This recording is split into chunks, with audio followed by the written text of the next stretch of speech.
दुनिया में रोज हजारों जान जा रही है। कोरोना से हम लड़ाई तो लड़ रहे हैं, लेकिन बिना हथियार के, यानी अभी तक हमारे पास ना इसके लिए कोई दवा है ना वैक्सीन। ऐसे में अब 10 रुपए की दवा उम्मीद की नई किरण बनकर उभरी है। इसका नाम है डेक्सामेथासोन। वैसे तो ये काफी पुरानी है और गठिया जैसे रोगों में इसका उपयोग होता आया है, लेकिन अब ब्रिटेन में हुए ट्रायल में शानदार नतीजे सामने आए हैं, जहां पर डेक्सामेथासोन से गंभीर रूप से वायरस का शिकार हुए लोग भी ठीक हो रहे हैं। तो क्या अब इस दवा के सहारे हम कोरोना से जंग जीत लेंगे? क्या डेक्सामेथासोन दुनिया के लिए मुसीबतों का अंत करने वाली दवा साबित होगी? आज कंज्यूमर अड्डा में इसी पर हम करेंगे विस्तार से बात। मैं हूं आपके साथ कविता थपलियाल और मेरे साथ चर्चा में जुड़ रहे हैं सीनियर फिजिशियन डॉक्टर के अग्रवाल, नाइट क्लिनिक के एमडी डॉक्टर कौशल कांत मिश्रा और जेनरिक आर्ट मेडिसिन के डायरेक्टर सलीम सैयद। आप सभी का स्वागत है। शुरुआत करते हैं डॉक्टर कौशल आपसे। फाइनली कई नाम हमने सुने, हाइड्रोक्सी क्लोरोक्वीन, रिबोफ्लाविन और अब फाइनली डेक्सामेथासोन की बात आ रही है, जहां पे अगर हम डेथ रिस्क की बात करें तो 40% से घटकर 28% हो जाती है, और जो सीवियरली इल है, सीवियरली इन्फेक्टेड है इस वायरस से, उनके इलाज के लिए काफ़ी हद तक कारगर साबित हुई है अब तक इस ट्रायल में। लेकिन ये कैसे काम करेगी, उससे पहले मुझे ये समझना है कि डेक्सामेथासोन किस तरह का स्टेरॉइड है।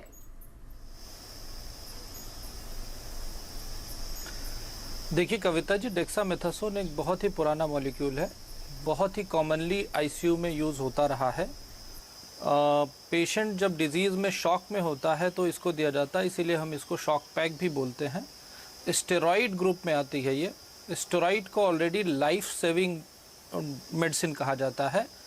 तो सिर्फ एक ट्रायल पे सिक पेशेंट जो आईसीयू में एडमिटेड हैं, उनके ऊपर अगर जब भी हम स्टेरॉइड का यूज़ करते हैं तो कोई भी पेशेंट, चाहे वो कोरोना का ही हो या कोई भी किसी भी दूसरी बीमारी से जिसमें स्टेरॉइड दिया जा सकता है उससे सिक हो, तो हम इसके रिजल्ट देखते आए हैं और वो काफ़ी ठीक होते हैं। लेकिन ये कहना कि ये कोरोना वायरस का अल्टीमेट ट्रीटमेंट है, ये ठीक नहीं है। क्योंकि कोरोना, ये स्टेरॉइड का एक लॉन्ग टर्म यूज़ पे ये साइड इफ़ेक्ट है कि ये इम्यूनो सप्रेशन करता है, और जिसकी वजह से चूँकि ये खुद ही वायरल इन्फेक्शन है, तो ये टेम्परेरी फेज के लिए, फॉर टाइम बीइंग के लिए तो हम यूज़ कर सकते हैं जब पेशेंट बहुत सिक हो। लेकिन हम ये मान लें कि इससे बहुत पेशेंट ठीक हो जाएगा या कोरोना का ट्रीटमेंट हो जाएगा, मुझे नहीं लगता है कि ये उचित कमेंट नहीं होगा। ये केवल आईसीयू में सिक पेशेंट के लिए टेम्परेरी यूज़ के लिए यूज़ किया जा सकता है। वो भी जो ट्रीटमेंट करने वाला आईसीयू का डॉक्टर है या क्लिनिशियन है, उसको अगर ये लगता है कि इसे यूज़ करना है तो। पर ये ब्लैंकेट कहना कि ये सारे कोरोना मरीजों के लिए एकदम रामबाण दवा है, ये बात ठीक नहीं होगी मीडिया के माध्यम से इस तरह से कह पाना। इसकी बजाय हम बहुत सारी दवाओं को देखते हैं जो ओरल मेडिसिन के फॉर्म में ली जाती है, जैसे कि आपने ही नाम लिया, HCQS का नाम लिया।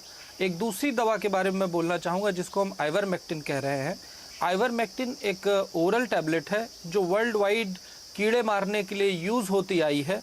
बहुत सारी कंट्रीज़ में, अभी लेटेस्ट 2 दिन पहले पेरू कंट्री ने इसको जनरल यूज़ के लिए यूटिलाइज़ किया, यानी कि मास डिस्ट्रीब्यूशन में आइवरमेक्टिन प्रोफाइलेक्सिस के लिए रेड जोन और जो हमारे कंटेनमेंट जोन में है उनके लिए HCQS का देना ज़्यादा बेहतर होगा, क्योंकि ये अर्ली फेज में काम करेंगी, लोगों को आईसीयू जाने से बचाएंगी। एक हम उस दवा के ऊपर रिलाई करें जो सिर्फ आईसीयू में काम आती है, दैट इज़ डेक्सामेथासोन। उसकी बजाय हम उसके पहले की बहुत सारी दवाओं के ऊपर ध्यान दें तो वो ज़्यादा बेहतर होगा। बिल्कुल, डेक्सामेथासोन ट्रीटमेंट ऑफ चॉइस नहीं होनी चाहिए इन ब्लैंकेट कोरोना ट्रीटमेंट के लिए। बिल्कुल, यहाँ पर आपने सही बात कही, क्योंकि जो वेंटिलेटर पे है, ऑक्सीजन पर जो है, उनके लिए डेक्सामेथासोन का इस्तेमाल हो रहा है। डॉक्टर के अग्रवाल भी हमारे साथ हैं। डॉक्टर साहब, जो ट्रायल में बातें निकल कर आई हैं उसको जैसे कि डॉक्टर कौशल ने कहा कि एक रामबाण आप नहीं समझ सकते हैं, only medicine for corona virus ये नहीं हो सकती है। गंभीर हालत में ही अगर आपको किसी को देना है जो कि इस तरह के सिम्टम्स, रेस्पिरेटरी सिम्टम्स दिखा रहे हैं, उन्हीं को ही आप दवा दे सकते हैं। आपका क्या कहना है? अगर मैं अपनी स्टडी को लेकर चलूं, 4 महीने से हम इसको फॉलो कर रहे हैं। ये वायरस कहीं तरीके से मिसबिहेव कर रहा है। ये वायरस कहीं में तो सिंपल वायरस की तरह आता है और चली जाता है। कुछ लोगों में ये CD4 काउंट लो कर रहा है HIV की तरह, वहाँ पे आपको रिटेनोविर एंड लोपिनोविर आपको देनी होगी। कुछ लोगों के अंदर में ये इन्फ्लेमेशन कर रहा है, ESR बढ़ा रहा है, CRP बढ़ा रहा है, उन लोगों को आपको एंटी इन्फ्लेमेटरी ड्रग देनी है, चाहे वो कॉल्चिसिन हो, इंडोमिथासिन हो, हाइड्रोक्सीक्लोरोक्विन हो। कुछ लोगों के अंदर में ये क्लॉट बना रहा है, उन लोगों को आपने एंटीकोagulation यानी कि हिपैरिन देना होगा, लो मॉलिक्यूलर वेट हिपैरिन। कुछ लोगों को ये ऑक्सीजन की कमी कर रहा है, उसको आपने ऑक्सीजन देनी है। कुछ लोगों के अंदर में ये साइटोकाइन स्टॉर्म कर रहा है, उन लोगों के अंदर में डेक्सामेथासोन का थोड़ा सा रोल आएगा along with IL-6 inhibitors। So ये बिल्कुल सही कह रहे हैं डॉक्टर साहब कि हमारे को इस वक्त में नंबर 1 सिर्फ 2 कारण है डेथ होने के। Number 1 is hypoxia. Hypoxia is silent hypoxia कि आपका ऑक्सीजन लेवल कम है और आपको पता नहीं, और दूसरा है formation of clots in the body जब डी डायमर बढ़ जाता है। इन दो को अगर हम टाइमली पकड़ ले तो मोर्टेलिटी वैसी ही नहीं होगी। और अगर किसी को साइटोकाइन स्टॉर्म से डेथ हो रही है, वो तो फल्मिनेंट हार्ट अटैक से भी होती है, फल्मिनेंट निमोनिया से भी होती है, फल्मिनेंट एक्सीडेंट से भी होती है, फल्मिनेंट हेपेटाइटिस से भी होती है, but that incidence is very low. एक चीज का ध्यान रखिए, हमारे यहाँ पे जो इंसिडेंस ऑफ डेथ है दैट इज 2 per 1000, 2 per 100, पूरे वर्ल्ड में 2 per 100 का एवरेज डेथ है। हार्ट अटैक का डेथ इज 7 per 100, एक्सीडेंट का डेथ इससे ज्यादा है, हेपेटाइटिस का डेथ इससे ज्यादा है, ऑफ सिम्टोमैटिक केसेस। तो हम किस बात के लिए डरे हुए हैं? 10 करोड़ लोगों को डायबिटीज है, 10 लाख लोग डायबिटीज से हर साल मरते हैं, उसमें से इस बारी कोरोना से 3000 या 4000 भी नहीं मरे, लेकिन हर डायबिटिक मन में लेके बैठा हुआ है कि मेरे को कोरोना हो गया लेकिन मैं मर गया। अरे प्रिवेंट करो डेथ को। Death prevention is more important then waiting for a ventilator कि वेंटिलेटर पे जाऊंगा तो मेरे को ये दवा काम आएगी। वेंटिलेटर पे जाना ही ना पड़े, उसमें हमारी एम्फेसिस होनी चाहिए, ना कि वेंटिलेटर आने के बाद में मैं कॉर्टिसोन दिलवाऊं। वेरी इंपॉर्टेंट डॉक्टर अग्रवाल जो आपने हाईलाइट भी किया। और सलीम, वेंटिलेटर तक जाना ही ना पड़े उससे पहले आपको डायग्नोज कर लेना चाहिए कोरोना वायरस के सिम्टम्स को। सलीम, क्या आप थ्रू हैं? क्या आपको मेरी आवाज आ रही है? यस आ रही है कविता जी, आवाज आपकी प्रॉपर आ रही है जी। आपका क्वेश्चन फिर एक बार रिपीट करोगे आप? जी, तो मैं कह रही थी डॉक्टर अग्रवाल ने जैसे कि पॉइंट आउट किया है कि आपको वेंटिलेटर पर जाने की नौबत ही ना आनी पड़े, क्योंकि डेक्सामेथासोन जो है वो क्रिटिकल केसेस में ही रिजल्ट्स दिखा रही है, डेथ रिस्क कई तरह से कम कर रही है। लेकिन भारत का अगर हम सिनेरियो यहाँ पर कंसिडर करना चाहें तो डेथ रेट अभी भी ग्लोबली अगर हम देखें तो काफी कम है। इनफैक्ट रिकवरी रेट भी लगातार यहाँ पर तेजी से बढ़ रहा है। उस सिनेरियो में अर्ली सिम्टम्स को ही पहचानने से ट्रीटमेंट शुरू कर देना चाहिए। जी देखिए, बेसिकली ये होता है डेक्सामेथासोन जो है ये जैसे डॉक्टर साहब ने अभी जैसे बताया है कि ये कॉर्टिकोस्टेरॉइड्स है, और ये अगर आप देखोगे तो 1960s से यूज में आ रहा है। और जैसे कि आर्थराइटिस है, अस्थमा है, स्किन, ब्लड या तो किडनी डिसऑर्डर्स के लिए ये काफी कारगर साबित ऑलरेडी हो चुका है। बट मेरा ये मानना है कि जो अभी पेशेंट्स को जो दी जा रही है मेडिसिन ये, इसके ऊपर क्लिनिकल ट्रायल्स बहुत बढ़िया तौर पे चल रहा है वर्ल्ड वाइड। सो अगर इसी पे अगर आगे चल के काम किया जा सकता है तो डेफिनेटली रिजल्ट भी बहुत उम्दा या तो बढ़िया रिजल्ट आ सकता है। But dexamethasone as it is easily available in every medical shops और काफी सस्ती है। जैसे हम देखते हैं कि 15 पैसे में एक टैबलेट उसकी प्रोडक्शन कॉस्ट होती है। मेरा ये मानना है एज अ फार्मासिस्ट, ये विदाउट डॉक्टर प्रिस्क्रिप्शंस और विदाउट एक्सपर्ट गाइडेंस के बगैर ये किसी ने भी इसको कंज्यूम नहीं करना चाहिए। विदाउट प्रिस्क्रिप्शन ये खरीदना नहीं चाहिए, इसका स्टॉक नहीं करना चाहिए। यस कविता जी, बिल्कुल, ये आपने बिल्कुल सही कहा है। और मैं चाहती हूं कि एक बार डॉक्टर कौशल भी इस बात को दोहरा दें कि लोग अपने मन से इसका इस्तेमाल ना करें, क्योंकि डेक्सामेथासोन का अभी जो ट्रायल निकल कर आ रहा है वो केवल क्रिटिकल केसेस में ही इस्तेमाल किया जा रहा है। एक्सपर्ट्स के मद्देनजर ही उनकी मौजूदगी में ही इसका पूरा ट्रीटमेंट किया जा रहा है, देखरेख किया जा रहा है। तो लोगों से यहाँ पर दरख्वास्त है कि वो अपने मन से ये दवा ना लें। डॉक्टर कौशल। कविता जी, जैसे डॉक्टर अग्रवाल ने बिल्कुल सही कहा कि इसमें अलग अलग पेशेंट के अलग अलग प्रोफाइल हैं और अलग अलग प्रेजेंटेशन है। तो इसमें एज ए मास लेवल पे मैं बताना चाहूँगा, जो प्रोफाइलैक्सिस के लिए यूज़ कर सकते हैं, पब्लिक को विटामिन सी लेना चाहिए, जिंक लेना चाहिए और विटामिन डी लेना चाहिए। ये 3 चीज़ें विदाउट मींस डॉक्टर के एडवाइस से ले सकते हैं, बिना किसी को, ये प्रिवेंटिव मेजर्स आते हैं। इसके अलावा बिना प्रिस्क्रिप्शन के तो ऑब्वियसली किसी दवा को किसी डॉक्टर किसी पेशेंट को नहीं लेना चाहिए।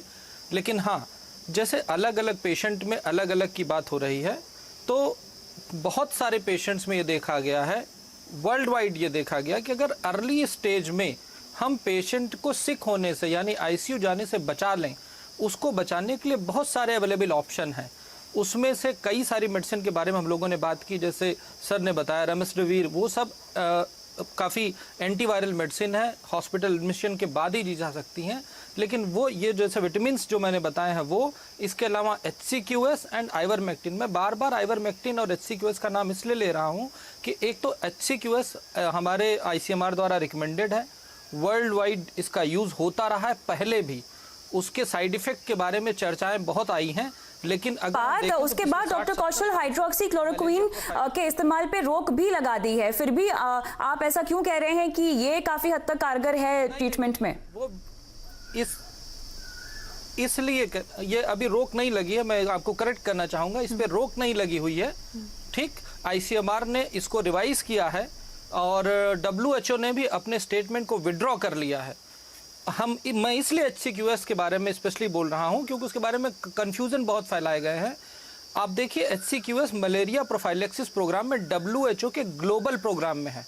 मलेरिया प्रिवेंशन के लिए हम लोग क्विनोइन खाते रहे हैं बचपन से, जब मलेरिया होता था, तो उसके side effect as compare to किसी दूसरी एंटीवायरल को ले लें या स्टेरॉइड को ले लें, इन दोनों को कंपेयर करें तो HCQS के साइड इफेक्ट बहुत कम है। हर बार ये कही जा रही है बात कि HCQS का कार्डियक साइड इफेक्ट आए। HCQS के कार्डियक साइड इफेक्ट जो देखे गए हैं वो एजिथ्रोमाइसिन एंटीबायोटिक के साथ जब दिया जाता है उसके कुछ देखे गए हैं। जब हम लोग पढ़ते थे तो कार्डियक टॉक्सिसिटी की मेडिसिन जो होती है उसमें HCQS का नाम भी नहीं था।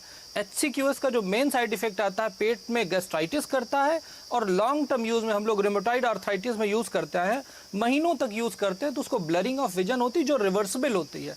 एक चीज, दूसरी चीज, इसी तरह की दवा है आइवरमेक्टिन जो कीड़े मारने के लिए यूज होती है। इसकी प्रोफाइलैक्सिस डोज भी बहुत, एक बार 3 हफ्ते में एक बार लेनी है और ये अभी स्टैब्लिश नहीं है। देखिए, कोरोना डिजीज एक नई डिजीज है, इसके बारे में कोई भी ट्रीटमेंट प्रोटोकॉल स्टैब्लिश नहीं है ग्लोबली, इसलिए कंफ्यूजन बचा है।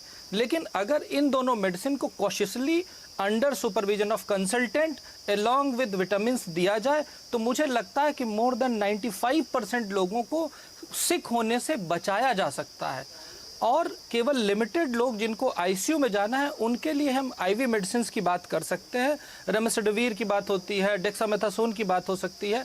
और एक चीज़ आपके माध्यम से बताना चाहूँगा कि इसमें एक फिनोमेना होता है जिसको बोलते हैं हैप्पी हाइपोक्सिया। मतलब कि हम इसमें क्या होता है कि जब हमारी बॉडी के ब्लड में ऑक्सीजन की कमी होती है तो ब्रेन सेंस नहीं कर पाता। नॉर्मली जो ऑक्सीजन लेवल होता है 96 के ऊपर होता है सेचुरेशन में, लेकिन इसमें मरीज घूमता रहता है, बाहर रहता है, लेकिन वो 60 तक उसको पता नहीं चलता।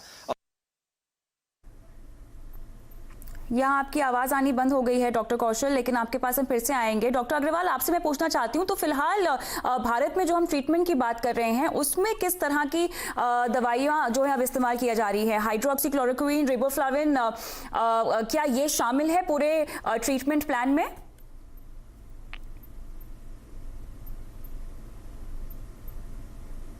यह लगता है कुछ तकनीकी दिक्कत आ रही है, लेकिन चलिए ये सवाल हमारा पैनलिस्टों के सामने रहेगा। लेकिन फिलहाल चलिए हम रुकते हैं छोटे से ब्रेक के लिए।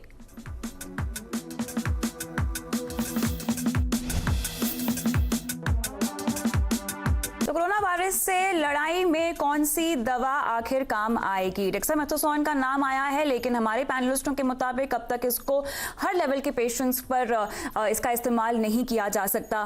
केवल एक्सट्रीमली जो क्रिटिकल केसेस हैं उनके केसेस में ही, उनके इलाज में ही डेक्सामेथासोन काम आएगी, और ना ही अगर आपको लगता है कि कोरोना वायरस के सिम्टम्स हैं तो आपको ये दवा लेनी चाहिए। लेकिन अब सवाल ये है कि वैक्सीनेशन का भी सब इंतजार कर रहे हैं। हमारे साथ डॉक्टर के अग्रवाल हैं, डॉक्टर कौशल कांत है और सलीम सैयद हमारे पैनलिस्ट हैं। डॉक्टर अग्रवाल, वैक्सीन की मैं बात कर रही हूँ क्योंकि काफ़ी समय से हम सुन रहे हैं, काफ़ी महीनों से यूएस, ब्रिटेन, जर्मनी, चाइना तमाम देश जो हैं वैक्सीन डिस्कवर करने में, इजाद करने में लगे हुए हैं। इनफैक्ट कई वैक्सीन तो अपने क्रिटिकल एडवांस ट्रायल में भी हैं। यूएस से मॉडर्ना जो है अपने एडवांस ट्रायल में पहुंच गया है, ब्रिटेन का वैक्सीन ऑक्सफोर्ड एस्ट्राजेनेका, जर्मनी का क्योरवैक है, चाइना का सिनोवैक बायोटेक भी है। अब ऐसी स्थिति में एक ऐसा वैक्सीनेशन जिसका पूरे ग्लोबल तर्ज पे हम इंतजार कर रहे हैं, क्या लगता है आपको, जो ट्रायल पर पहुंच चुके हैं, कब तक हम कोई वैक्सीन देख पाएंगे? देखिए, इस वायरस को समझ लेते हैं वैक्सीन क्या होता है। वैक्सीन वायरस या वायरस कंपोनेंट से बनाते हैं। अगर मैं वायरस हूँ मान लीजिए, तो मेरा शरीर आरएनए हुआ, मेरी बनियान इसका मेम्ब्रेन हुआ, और मेरा जो कमीज है वो इसका एनवेलप हुआ, और मेरे बटन इसके स्पाइक हुए। या तो आप जिंदा वायरस को एटीन्यूएट करके उसको पैरालाइज करके वैक्सीन बनाओगे, या वायरस को मार के उसको वैक्सीन बनाओगे, या उसका आरएनए इस्तेमाल करोगे, एनवेलप इस्तेमाल करोगे, या मेम्ब्रेन इस्तेमाल करोगे, या उसके बटन इस्तेमाल करोगे, या उसके बटन को किसी दूसरे की वायरस की कमीज में डाल के उसको इस्तेमाल करोगे, या उसके बटन के साथ में कोई एक्स्ट्रा चीज डाल के उसको कॉन्जुगेट वैक्सीन बनाओगे। तो अलग अलग ढंग से वैक्सीन बन रहे हैं।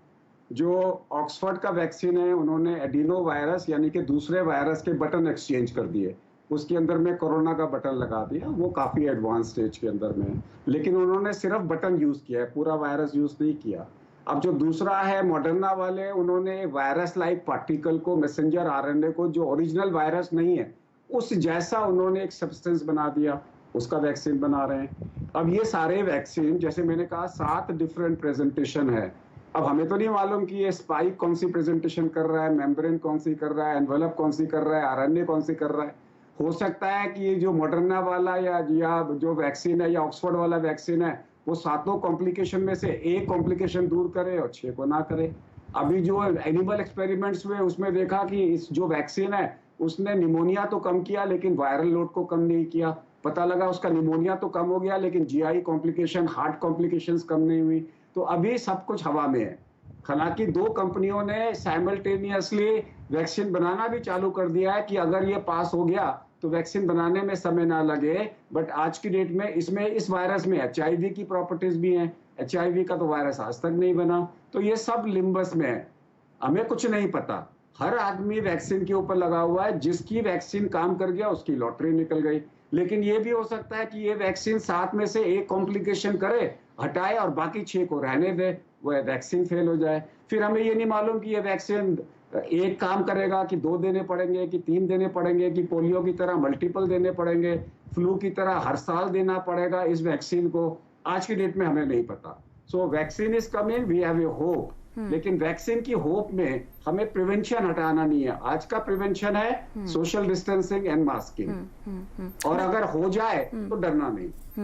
ऑलराइट, तो सलीम, अगर हम ऐसे देखें तो क्योंकि काफी मिस्चीवियस वायरस है ये, काफी अनप्रेडिक्टेबल इसके सिम्टम्स है और काफी बड़ा दायरा है सिम्टम्स का, तो दवा या वैक्सीन जो भी आए, क्या क्या चीजों को हमें देखना पड़ेगा कि वो कवर हो इस इलाज में?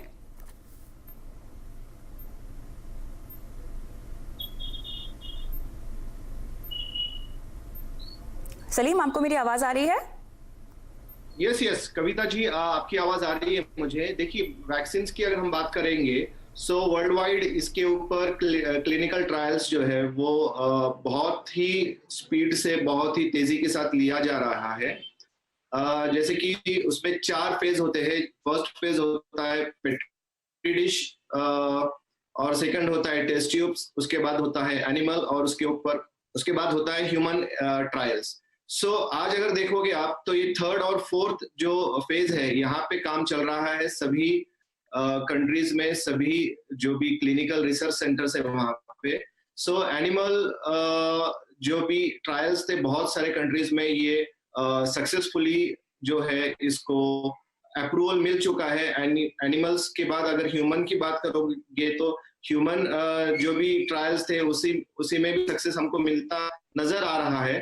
बट अभी हमको, जैसे डॉक्टर अग्रवाल जी ने तो डॉक्टर मिश्रा जी ने जो बात बताई है, सोशल डिस्टेंसिंग जो है ये हमको बहुत ही स्ट्रिक्टली हमको फॉलो करना पड़ेगा। Hand better than sanitiser cure, इसी पर सभी का फोकस होना चाहिए। लेकिन doctor Kaushal, current protocol Bharat में क्या है दवाइयों को लेकर? अभी तक कोई भी स्टैब्लिश प्रोटोकॉल नहीं है, राइट, एक्सेप्ट HCQS को लेकर के ICMR की गाइडलाइन ने कुछ भी स्टैब्लिश नहीं किया है।